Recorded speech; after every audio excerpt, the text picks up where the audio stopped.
on average, the grass-based milk was 140% or 141% higher than in the equivalent milk from the TMR.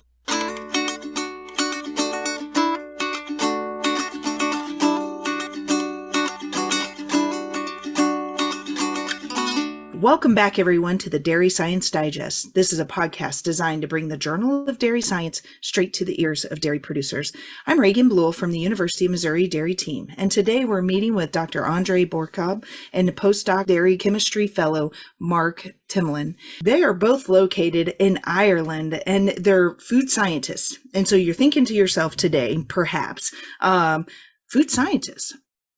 We're used to listening to animal scientists and production ag, but I think that you'll find that these researchers are very passionate about better understanding the intersection of management and milk composition, and specifically on the grass-based production of grazing herds and how that impacts the nutritional profile of the milk produced in that system. Now, here in America, where predominantly most of my listeners are, I know there could be some industry infighting, so to speak, about the right or the best way to dairy. And today's not about that. There is no wrong way to dairy. It's whatever you find the most passion in. I say it all the time. The dairymen work harder than anyone I know. So as long as you're chasing your passion and you're making a profit doing it, it's the right way to dairy. And today we're going to talk about those that put grass in their system and how that might be impacting the nutritional quality of their milk. So for those listeners out there that put any amount of grass or grass silage in your herd's ration, let's listen up, because the information that we're discussing today is all available to you and is featuring the impact of varying levels of pasture allowance on the nutritional quality and functionality of milk throughout lactation. This is an open access article released in press on July 31st in the Journal of Dairy Science. So guys, welcome to Dairy Science Digest. But before we get the conversation really going, could you please introduce yourself to the audience? Thank you, Reagan, for this kind introduction. My name is André Brodkorb, and I'm based at the Teagasc Food Research Centre here in Moore Park in the Republic of Ireland. Teagasc, that's an Irish word for learning or teaching, is an organization that supports the Irish agri-food sector. So I'm a protein and food chemist or food scientist. So I'm interested in what happens to food through processing, storage, and how it changes, how the structure changes, all the way to the gastrointestinal digestion in the human body. Hello everyone, my name is Mark Timlin and I'm a Walsh Scholar, PhD student and postdoc here in Teagasc Moore Park. My work very much involves the impact of dietary regimes on the resultant milk and dairy products and investigating any differences in the processing of these products also. Very good. Reagan, I might add, Mark is just finalizing his PhD thesis, so he is submitting in about 3 weeks' time. So this is the hot phase of writing. So he's here because he has all the data at his fingertips, much more than myself. The ink is still drying, and it's my understanding, Mark, that you spent 270 days of your life, about 9 months of your life, really investigating 3 different types of management strategies, one being purely grass, one being purely TMR, and then one being that partial mixed ration. Could you describe a little bit more about the ration, or how you set up the research project to study the entire lactation of these animals? Yeah, sure thing. So a lot of people were involved in this project. Between all of us, we developed this research project that involved what would be a typical Irish pasture-based system. There's a high pasture allowance, including approximately 95% grass, of which would usually be perennial ryegrass, and supplemented then when required with high energy concentrates. And what we wanted to do was to compare this to what would be more conventional around the world globally, such as the total mixed ration, which is composed of 40% concentrates, 40% maize silage, and 20% grass silage in our case. And then our PMR, our partial mixed ration, this was composed of our grass-based diet during the day, so between morning and evening milkings, during the night after our evening milking and before our morning milking, these animals were consuming the total mixed ration diet, the TMR diet. So it's a good combination to investigate the full impact of pasture and if we increase the pasture allowance on the animals' milk production and milk quality. Absolutely, Doc. Did you have something to add? So the rationale behind this is really that we have anecdotal evidence that the Irish grass-based milk is better than any other milk in the world. And that's a quotation from my teenage sons that drink, pasteurized milk straight out of the bottle from the fridge. But of course, the Irish dairy farmers who practice the grass-based dairy system, they're interested in processors. And one of the main reasons why we are so interested in it is because over 90% of the Irish dairy products are exported to over 130 countries, and it's worth over 8 billion euro. And the high quality of the Irish dairy products led to success stories such as in the market leader Kerrygold, which is an Irish produced butter, is a market leader in Germany, which is quite an achievement for a small country like Ireland. So basically the driving force for this study was to substantiate, to create data. And the question, can we distinguish between the different feeding regime? Can we create sound scientific data so that you can see significant differences? And when we say significant difference, we mean the statistical term. Can we distinguish between one milk that is produced here and another milk that is produced using a different feeding regime? Very good. And it's got a huge economic impact for your country. And to document that, you employed 54 cows. So you had 18 animals per treatment, 3 treatments. Can you describe, I suspect many of my listeners have some animal science interest. And so could you describe the herd a little bit, maybe some of the genetic background or what sort of production you're anticipating from them? We averaged out the herd based on their breeds, based on their days in lactation, number of lactations, previous milk yields, so that it was a fair reflection of each diet, that we weren't trying to bias any results. So there'd be a good mix of animals, mainly Frisian animals, which would be fairly common in Ireland with high economic breeding index, which is one way of scoring the value of the animals based on their milk production and other various traits. So the experimental design was randomized. One thing that I just want to point out, if you want to change the quality of milk, the protein is basically governed by the genome of the cow, so the DNA of the cow. So if you want to change proteins, you have to change the cows. If you want to change the fats, you have to change the diet. And that's really what we found during the study, and that has been known for quite some time. So you can only change the diet will basically affect the fatty acid profile of the milk. You bet. Absolutely. And so let's just dive right into that fatty acid analysis. Your lab analyzed 22 different fatty acids in the milk samples that you collected, of which 19 were significantly different.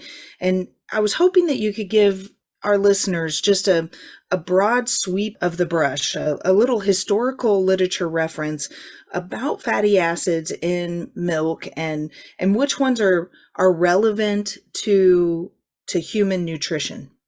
There's a couple of ways that fatty acids are derived in milk. So one is that cows actually produce some fatty acids through the fermentation of carbohydrates in the rumen, and this is absorbed into the blood and then into the mammary glands. And the other way then is through feed, so direct ingestion of grass or maize, which have different fatty acid profiles themselves. And these are broken down in the rumen also, absorbed into blood and uptaken into milk through the mammary glands also. So that's one of the big reasons we found differences in the fatty acid profiles in milk. So like the grass has higher proportions of alpha-linolenic acid and lower proportions of linoleic acid compared to the likes of maize. And this follows through into the milk quite substantially. Just almost spills over. Yeah, so a bird's eye view of the fats. Fats are basically triglycerides. So they have a 3-armed frame, and off this frame, basically the individual fatty acids. And when you characterize fats, you basically look at the different fatty acids. So over the last 40, 50 years, dairy fats have received a very bad press. And one of the main reasons was that they're relatively high in saturated fats or saturated fatty acids and relatively low in unsaturated fatty acids. Over the last 10, 15, 20 years, that has slowly changed. So it is not quite as easy that you say, saturated fatty acids or saturated fats are bad, unsaturated fats are good. So you have to take a deep dive into the individual fatty acids and how they are distributed. And that's exactly what we have done here. And so as you were saying, somehow these CLAs, even though they're a trans status, they're considered heart healthy and definitely something that we need to be focused in on.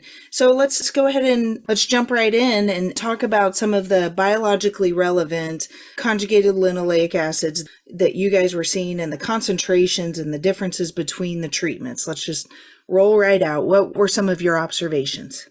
You rightly point out that there's one particular group of fatty acids, and they're called conjugated linoleic acids. They have two double bonds, so they are PUFAs, so polyunsaturated fatty acids.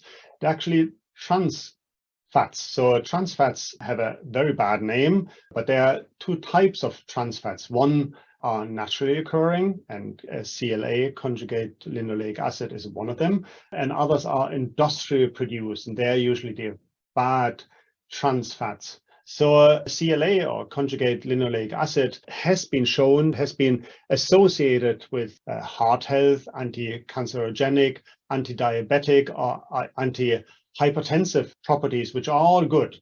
So on average, the grass-based milk was 140% or 141% higher than in the equivalent milk from the TMR, from the total mixed ration indoor feeding. And that's the average over the whole year, with a peak around August. But the average is about 141% increase. If you look at other groups of fatty acids, we have 83% increase in omega-3 fatty acids. So omega-3 fatty acids are, again, unsaturated fatty acids, and they are good fatty acids. So the grass-based milk has a higher content of omega-3 fatty acids.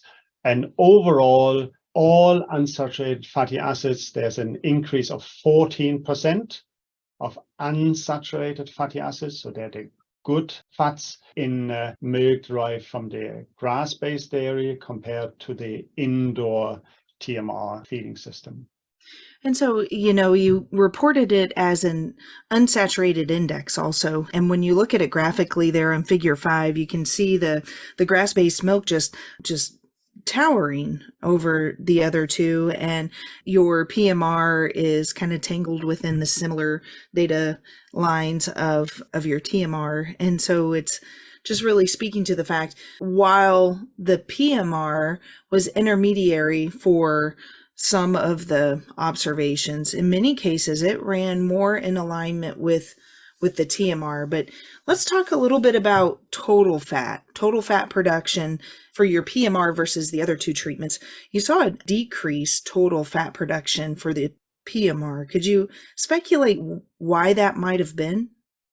Yeah, so the big reason for this was for the main reason that total mixed ration tends to increase milk yields, which is why it's probably one of the main reasons it's become one of the more used feeding regimes around the world.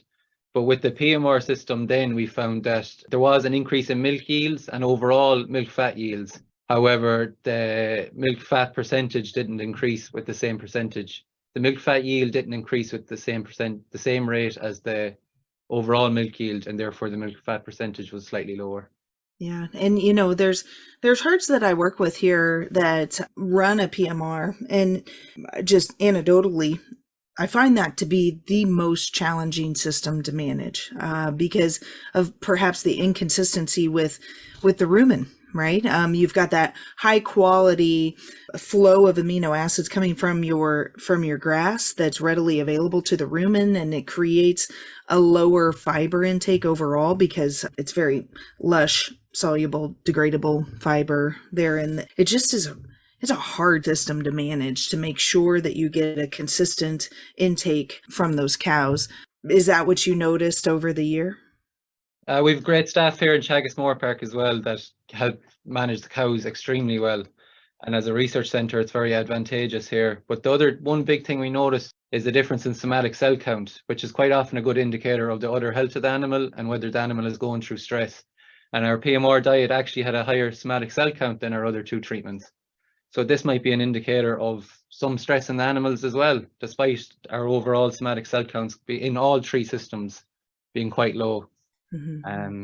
But yeah, I would agree. And the investment costs for a lot of dairy producers around the world would also be extra, because you would also need the management of the farming systems, as well as the investment costs for feeders, for the mixed rations, and the grazing knowledge also.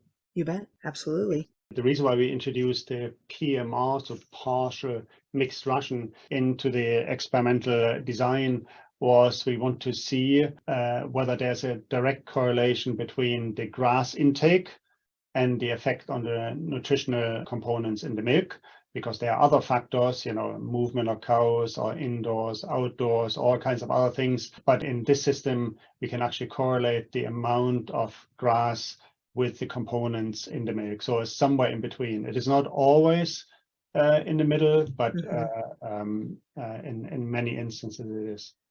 Honestly, every single podcast, I just think to myself, what a beautiful beast she is, and her ability to transfer these nutrients from green grass into her blood, and then that blood fuels her mammary gland. And it's just incredible how that all flows through the system. And circling back to your somatic cell count, as you look at that on figure 1, yeah, you can clearly see, and especially through the summertime where that starts to peak off a little bit, while there was no time effect, but overall a treatment effect on somatic cell. And I would like to talk a little bit about figure 4, that hierarchical clustering heat map. Very colorful map. And for those of you listening in, there's a clickable link at the bottom of the discussion where you can go straight to this open access article and view figure 4. It's a fantastic way to summarize data that I've never seen before. Could you talk me through the hierarchical map and explain what we're looking at here?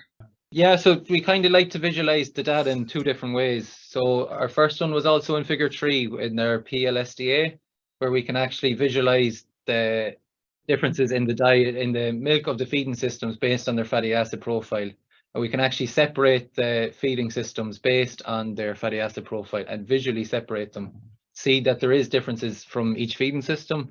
Figure 4 is also another nice way to visualize the differences rather than just seeing numbers on a page. You can actually see the relative abundance compared to the other feeding systems. So for example, right at the bottom of the figure, we can see our CLA is much higher in grass compared to TMR and PMR. So when I'm on about relative abundance, I mean comparing one diet to another. And from doing this, we can actually see what the two diets that are more comparable. So right up at the top of the figure, it indicates that the blue and the red diets, or TMR and PMR, are more similar than that of grass based on their fatty acid profiles. Yeah, really fascinating way to display the data. I'm a very visual learner, and that really helped me kind of distinguish. The color gradient in the hierarchical clustering heat map here also helps me visualize how there could possibly be a distinguishable metric to test and determine and to differentiate this milk through the processors. Could you talk a little bit about what biomarkers do you think the industry could or should use to really validate these grass-based milk? So this project was financed by Teagasc, by our organization here, and by Food for Health Ireland, which is a technology center funded by Enterprise Ireland and 4 big food producers.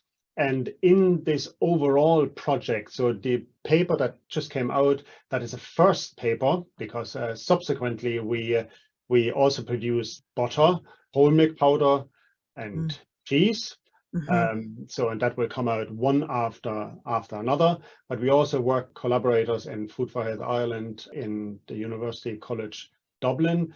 So we have several approaches, and we wanted to distinguish between milks of different origin. The first approach was an isotope approach. So basically look at different isotopes, carbon, nitrogen, sulfur, oxygen as well. So they look at isotopes, and they were successful in distinguishing Irish grass-fed milk from other milks. The second approach was the metabolomics. You basically look at a number of very small molecules that are produced by the cow or in the rumen by the bacteria. And you basically look at it from a statistical point of view, and can you distinguish, or can you even predict the content of Irish grass-based milk in a mixture? And the third approach was our approach, looking at the macronutrients and the fatty acids. So there were three approaches, and at the moment we are just evaluating which one would be the best. We presented, one approach, and that is looking at the fatty acid profile, in particular some of these fatty acids. So in figure 3, you see that the CLA, the conjugated linoleic acid, contributes most to this distinction between the three groups, and followed by 2 or 3 other fatty acids. So at the moment there are 3 approaches, and probably over the next year there will be 2 other approaches being published, and then we are trying to have some kind of review paper of looking at the whole number of studies and make recommendation how to distinguish between them. Sure. And I might be getting into an area that you may or may not want to discuss, but the bottom line is that when you derive this high plane of nutrition, which results in a milk product that has a higher plane of nutrition for humans, the volume goes down. And the reality is that those cows generally produce less milk. And I think on average it was 25 kilograms, or, they're averaging 50 pounds of milk. And while I mean no disrespect, because I believe that, as far as cash flow and total dollars in the pockets of dairymen, that likely cash flows just fine. But the reality is, if you're going to produce half the volume of what we tend to have here at the United States, there's got to be a way to differentiate this product to ensure that the marketability of it is protected. And I'm curious if you have any comments about how can we protect those grass-based dairymen to ensure that that label of grass-based milk is not compromised. One of the reasons we picked the Irish grass-fed system is because of the development of the grass-fed dairy standard for Irish products around a similar time, which states the minimum amount of grass an animal must consume, minimum amount of days at pasture that the cows must be, and that the milk must be produced from. And this is one of the key aspects of the project, in that up to 99% of farmers in Ireland should be able to supply milk with this grass-fed standard, thanks to our luscious green grass here that's so easily grown in Ireland. Yeah, so that's one of the main reasons grass here in Ireland it's much easier to grow than in other countries, and it's a low cost to produce compared to other feeds. So in Ireland, we generally try to maximize the grass-fed produce. And this is why we quite often have seasonal calving systems here in Ireland as well, which we implemented in this project. That approximately 87% of cows are calved between the months of March and April to maximize the use of grass as the primary feed source. And this generally, through studies conducted here in Teagasc Moor Park as well, we found has a lower environmental impact compared to using the likes of maize in Ireland as well. And so this is one of the main reasons for the grass-fed dairy standard, that when we're exporting our 90% of our dairy produce abroad, that it has the scientific proof points behind it as to why it is a very beneficial feed. And this should hopefully correlate back to the farmers then, who are producing high quality product from a natural source and allowing the animals to graze in their natural environment. So something else. Yes. So Mark produced a number of products. So the first part was basically looking at the composition of the milk. So Mark basically analyzed the milk on a weekly basis, averaged them over the month, and subdivided in early, mid, and late lactation. So that is basically milk. Subsequently, Mark, with my colleagues Sean Hogan, Owen Murphy, and Dermot Sheehan, produced butter, whole milk powder, and cheese at a pilot scale. Pilot scale important because we have a pilot plant here on site in Moorpark Technology Limited, which is a very unique facility in the world. So we produce these food products, they are commodity products, and we analyze them again. But some of the products, they went into an ongoing human intervention trial that is happening in University College Dublin, where they consume either whole milk powder or cheese, double-blind crossover study, 6 weeks, grass versus TMR, and they basically analyze the change in the circulating blood lipids and fatty acids in the blood to basically see whether it matters. Yeah. We are talking about these changes in the fatty acid, but does it actually matter? So they will measure the circulating blood lipids and fatty acids and look at some of the health biomarkers to find out whether there is a health effect. And we have so much data now, we can actually explain why we have a health effect or not. It's an ongoing trial, so I don't want to be a preempt. Sure. And in parallel to that, we have a sensory study. So Mark did some analysis here with high resolution gas chromatography, mass spectrometers, and in parallel they do a sensory study to see whether you can distinguish or what kind of preference there is for the different dairy products, and that would be for cheese, butter, and whole milk powder. Absolutely incredible. So this is just the tip of an iceberg. Not only do you have the 3 or 4 additional papers here that are coming on, but I can't wait to see the human research side of things getting published. Do you anticipate that maybe next year or the following? The trial is ongoing as we speak. Okay, so it is it's time limited because cheese only lasts right. a certain amount of time, so it has to be a mid-ripened, if I remember right, was 9 months maximum ripening time. So it is ongoing at the time, at this time. So they just got the results, and I would say it will be published within the year. Wow. I'll definitely be on the lookout for that. And a great way to justify all this work. I'm so excited that you guys were able to commit 9 months, the entire lactation. And in the discussion of the paper, it says that there's not been another research project of this magnitude that's yet been conducted. And so while we have other historical references that we can reference back and better understand the biology that's happening, there's nothing been documented for the entire lactation. So I very much applaud you guys for capturing that scope of information. So perhaps this animal scientist is a little bit ignorant about the next few questions, but I noticed in the data set that there was a difference in the whey protein and the protein ratio and casein and whey ratios and maybe even your HCT. Can you talk about the heat coagulation time? What were some of your findings that have industry relevance regarding these different treatments? In terms of our heat coagulation time, this is a key industry parameter. So like we said earlier, approximately 90% of our products are exported.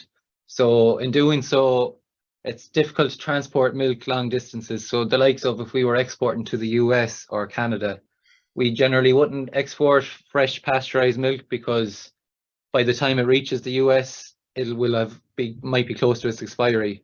So as an alternative, we generally produced butters, whole milk powders, cheese, even UHT milk, so that it lasts longer distances. And in terms of our butters and other dairy products like that, we can actually take some of the water out and produce a more nutritionally dense product these distances.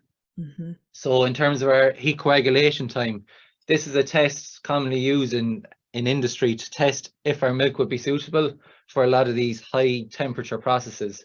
So for the likes of our UHT milk, this generally goes through a high heat treatment to ensure as much bacteria in the milk is killed and the milk will last even longer than that of pasteurized milk. If our HCT is poor, it's generally not good for use in ultra high treatment. It may cause issues in the actual process itself, such as blocking of spray dryers, or the milk might start to coagulate within the pasteurization step. So generally, if the milk is of a poor HCT, we generally don't use it for processes like this. So it's just a good indicator. Your grass-based milk was elevated in your heat coagulation time, which made it desirable for the long shelf-stable pasteurization method. Is that correct? Yeah, that's spot on. And even the likes of our milk fat Okay. globule size is another test then that's commonly useful for butter production. Mhm. And there we can see that the stage of lactation we would of the milk fat globules would suggest that the different parameters for butter production, such as the churning time, might be quicker in early lactation because of less stable milk fat globules. Fantastic. And so I guess that circles back to the marketing component or piece. We've got to have a milk that's easily processed so that we can get it into these high value products and therefore support the dairymen. Because in the end, if the dairymen aren't financially supportive for the milk that they're producing, we won't have it. Right. And so I applaud you guys for doing all of this research to ensure that dairymen that are choosing to produce milk in this way are protected financially in the marketplace. I do wonder, on the high temperature, shelf stable, aseptic type line, are there any changes to the fat and the protein that makes it less bioavailable? No, just I suppose the only thing in terms of that is just the ultra high treatment. Like the treatments are kind of designed to reduce differences in the product as much as possible, but the likes of UHD, there's going to be a certain amount of protein denaturation, and I think that has an effect on the digestibility. It is the protein. If you unfold the protein, you have caseins and whey proteins. It does affect the digestive behavior. Okay, so you can actually change from a fast digestion to a slow digestion, but overall, the animal proteins and dairy proteins in particular are highly bioavailable, no matter what you do. Okay, if you have let's say a sterilization sort of 115 degrees for 15 minutes, it is a little bit different because there you lose lysine. Okay, you have Maillard reaction products, you actually lose one of the essential amino acids, lysine, and there's an index for that. But in general, heat treatment, yes, it unfolds the protein, but the overall bioavailability of nutrients is barely affected by it. Okay, you do change the digestive behavior, and we have some very nice data on that. Yes, there are differences, but overall the differences are small. Okay. So we have very nice in vitro models, but we also work in vivo. And some of these models have nicely shown why, for instance, whey proteins are fast proteins and why caseins are slow proteins. Very nice work.